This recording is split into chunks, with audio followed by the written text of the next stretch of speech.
বর্তমানে যে কবুতরটা দেখতে পাচ্ছেন এটা আমার গোল্ডেন নর এবং কামাগার ব্লাড লাইনের একটা মাদি দিয়ে সেট করা আছে। এই প্রথমবারই এই কবুতর জোড়া সেট দেওয়া হয়েছে। এখন দেখার বিষয় এদের বাচ্চা কেমন আসে। আশা করি এদের বাচ্চা ভালোই হবে। মাদিটাও অনেক সুন্দর এবং নরটাও আমার অনেক পছন্দের।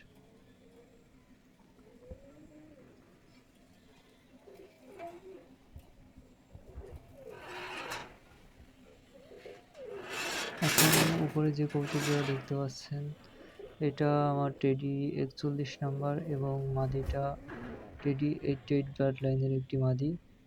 কবুতর জোড়া নতুন পেয়ার দেওয়া হয়েছে। আশা করি ডিম বাচ্চা করবে অনেক ভালো।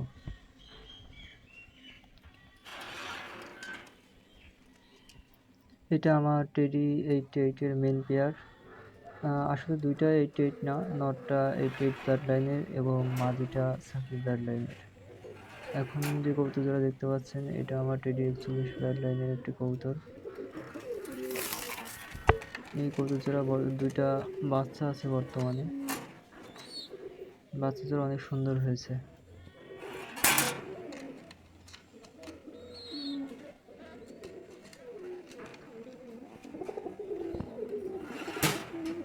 এটা আমার টেডি 10 নম্বর এবং কান্টেওয়ালা টেডি মাদি।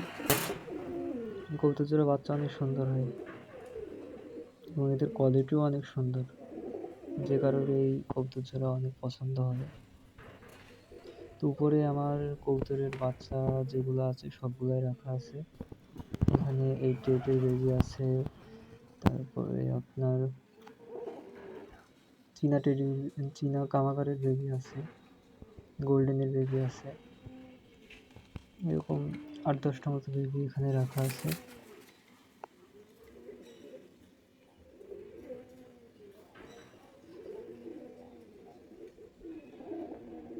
আপনারা এখান থেকে চাইলে যে কোনো বাচ্চা নিতে পারবেন।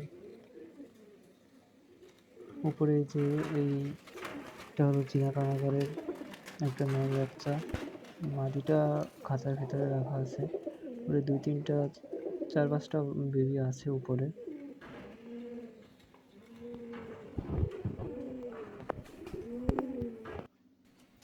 এটা হলো আমাদের নরের রেস্টের রুম। এখানে 10-15টা মতো নর রাখা আছে। এখানে কামাগারের নর আছে, শিয়ালকোটের নর আছে, গোল্ডেন নর আছে, টেডি 10 নম্বরের নর আছে।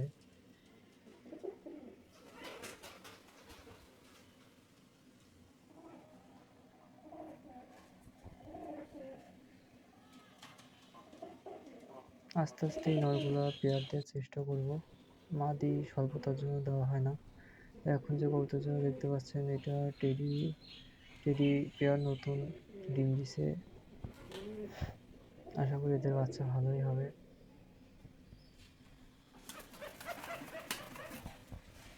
উপরে এই নটটা সিঙ্গেল আছে, কেউ চাইলে এই নটটা নিতে পারবেন।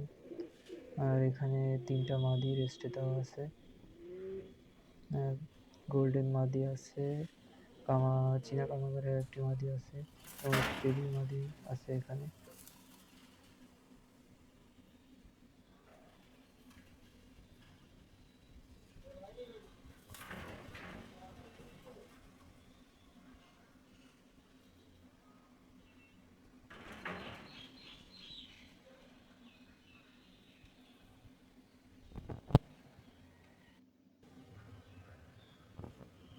এই আমাদের লফট মোটামুটি ঠিক করা হচ্ছে।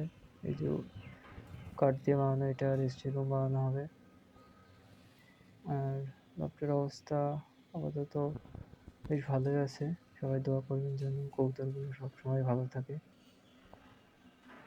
সবসময় সবসময় আমাদের পাশে থাকবেন এবং নতুন হলে অবশ্যই চ্যানেলটি সাবস্ক্রাইব করে দিবেন এবং যারা যারা পারবেন শেয়ার করে দিবেন ভিডিওটি। আল্লাহ হাফেজ, আজকে এ পর্যন্তই।